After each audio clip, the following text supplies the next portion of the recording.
Oh, you want me to go in front of the camera and you take the photo? You can't hold the flash though, you're not strong enough. I can see that you do have very beefy muscles. I'm sorry, we can give it a go. But this is a macro lens you've got on. Yeah, so you're gonna have to switch. No, I guess I can fit under there. I'm 5'1", I'm not as small as you are. Like, I wouldn't recommend it, but we can try. Look, you're the boss. Whatever you say, look, I'm sorry, I'm backseat driving. Go for it, yeah, let's do it. Let's go farther away. If it rains, I'll know I'm home. Today on She's Got Legs, we're heading 60 kilometres south from Cairns to Babinda in far north Queensland. Australia's wettest town gets so much rain in a year that if you had an emu standing on another emu's head, it would still be enough rain to drown them both, and that's why all emus here have snorkels. This much rain makes for some excellent tropical rainforest though, and that's why we're here. I pulled over because I thought this iconic blue-tongued lizard would make some great footage for you, but it's taking a nap, like so much of the amazing wildlife I see on the Australian roadsides. If you do see some wildlife, please make sure not to make it take naps. Babinda is nestled between Queensland's two highest mountains, Bartle Frere and Bellin and Kerr, and backs onto the Woronera National Park. A granite outcropping forms a popular swimming hole called the Babinda Boulders, about 6 kilometres from the centre of town, which is also a popular campsite. There's the boys. It's time to try out these boulders that I've heard so much about. I've somehow managed to wait there until there's like a storm blowing in before I've gone swimming. If you listen really closely, you can hear the tiny pitter-patter of cicadas peeing on me every time I walk under a tree. Oh, there are actually boulders here.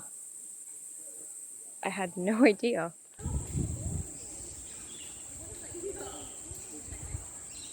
Well, I went in the water and now I'm covered in water.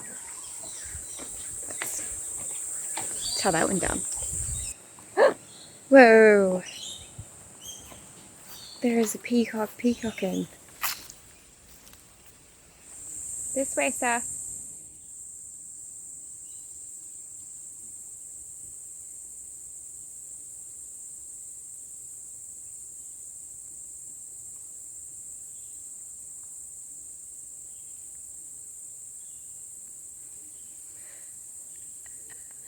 And I would love to see the wallabies steal all that. There's no way they're going to carry it. Safety in numbers. Well, there goes my porridge again. I turned my back for like 30 seconds. How?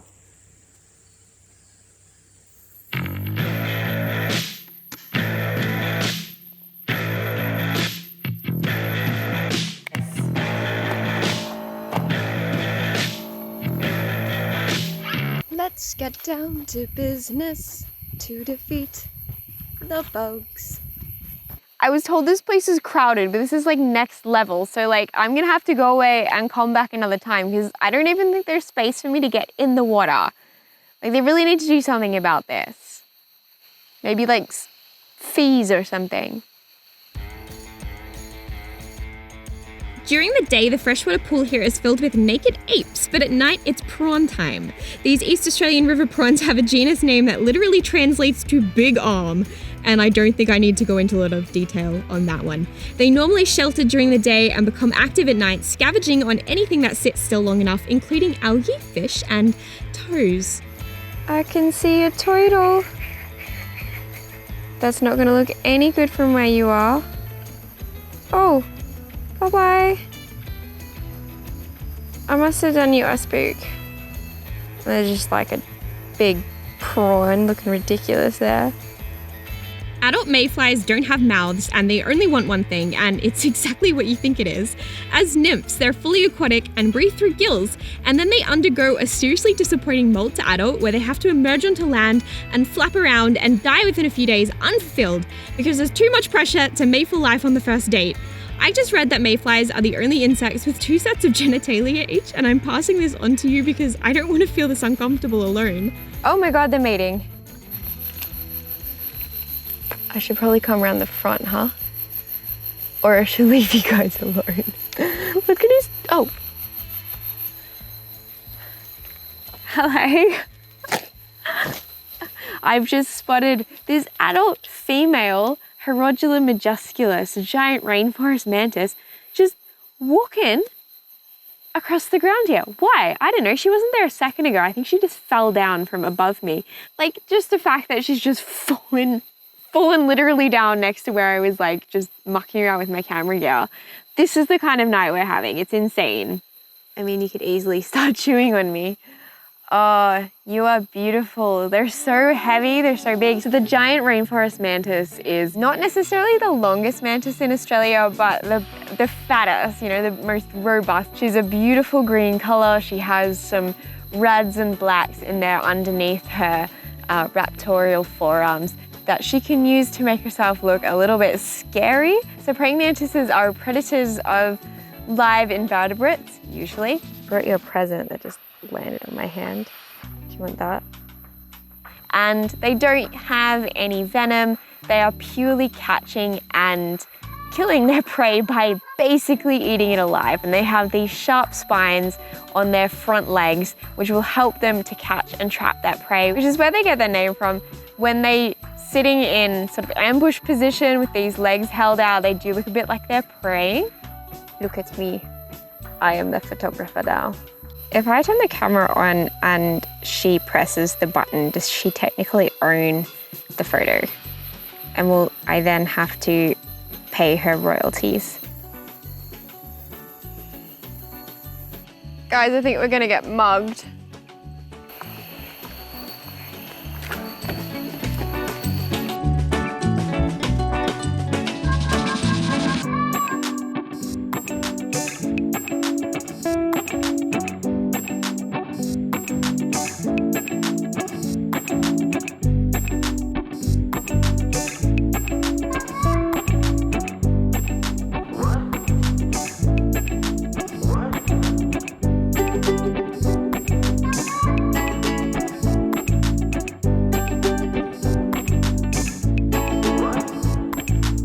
Now, this may shock and alarm some viewers, but some leaves in this bush are not actually leaves. We have some leaf katydids in here. So this is Mastigophoides, one here, one just over here. A lot of katydids will camouflage as green leaves, and they'll have these incredibly detailed leaf mimicry patterns on their wings, which these guys definitely do have, but they've also got that round leaf shape, which you really don't see that often. So they've got these really domed wings. One fell down before, and it took me like a good 5 minutes to find it in this bush. So I think you can understand how well they blend in. Her name was Mastigophoides.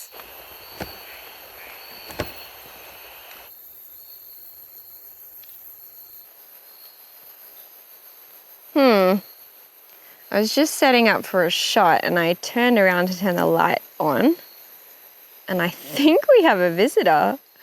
What do you reckon? Let's take a look. Who we got here?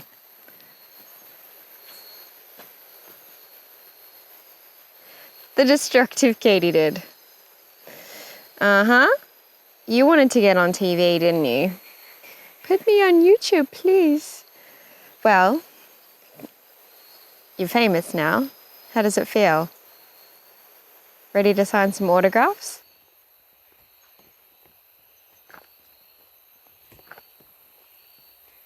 Check out this absolutely beautiful moth. This is a splendid ghost moth, and I think you can see why it might be called that. They tend to be these beautiful pale blues and greens. I've come across a few now just hanging from leaves, so you can find them at night sort of hanging in this position. They're quite large, as you can see, and really fuzzy as well, so quite cute moths. I know a lot of people hate moths, but I think maybe you just haven't met the right one yet. Hey guys, stick party at my place. Greg, we're already at your place. Oh yeah.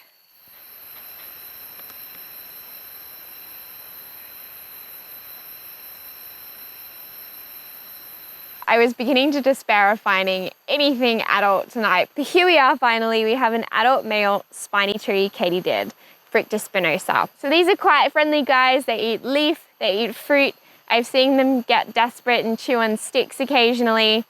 Don't do it, it's not good for you. Now it is a common species in the wet tropics. I do see quite a lot of them, but they are really, really interesting. What's quite startling about this species is just the length of their antennae. Look at these delicate structures. Now these break off all of the time, so it's quite unusual to find an individual with perfect antennae. You know, usually you've just got like one stub and then one half antenna or something like that. Is really bad, but it is nice to see them looking more complete and not lopsided. They're covered in sharp spines all over their armored bodies. They're quite amazing looking when you look up close. And as juveniles, they have some beautiful camouflage patterns on the body. They do get a bit more dull as they reach adult, but inside their back legs, they do have bold red and black warning colors, and they use these when they feel threatened. So they will kick out with their back legs to defend themselves, and they will display those bold colors by sticking their legs straight out. So that's when you know you've made a faux pas at afternoon tea with Fricta. Suddenly the legs are up and you can see that black and red color, and you're like, sorry, I have to catch my train. I have an appointment that I just made. Gotta go. This is not ideal.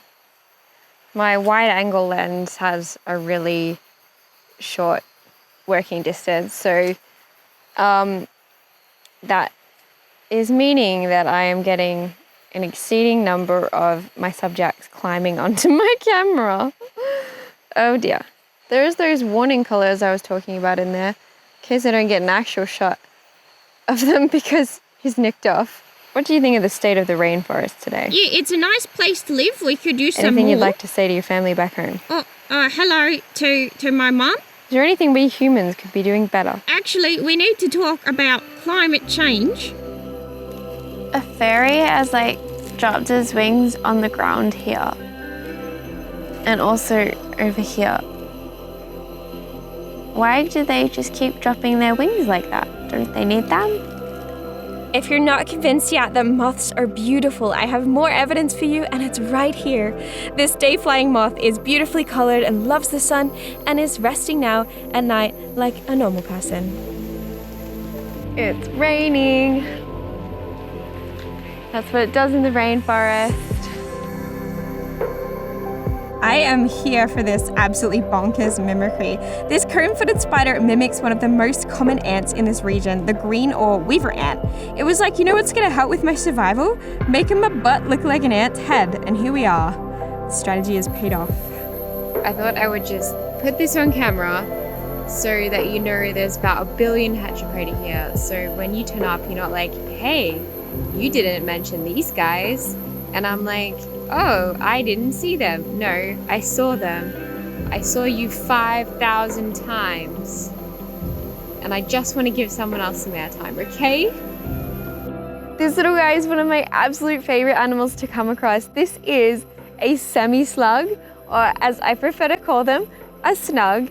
And it is the evolutionary link between snails and slugs. So it's fascinating. Over time, as snail shells have reduced and they've gone further along that path to becoming that slimy slug creature, we've ended up with these sort of leftover midpoints where we can see that the shell has really started to disappear and become covered in the body of the animal, but it's not quite there yet. So it's really quite gross, and that's why I love it so much. These are also one of the slimiest things I have ever come across. This slime is so sticky. There's just nothing quite like having snug slime all over your hands. So you might notice I've left this one on the leaf. Well, the frogs are enjoying the rain. They're kind of going off. There's just an acre of you fellas, ain't there? I think I'm gonna have to call it a night. Everyone else is gonna. I almost thought I shouldn't be piking. Maybe it's just a light shower. Maybe it'll just blow over. But I think we're gonna get I think she's getting heavy.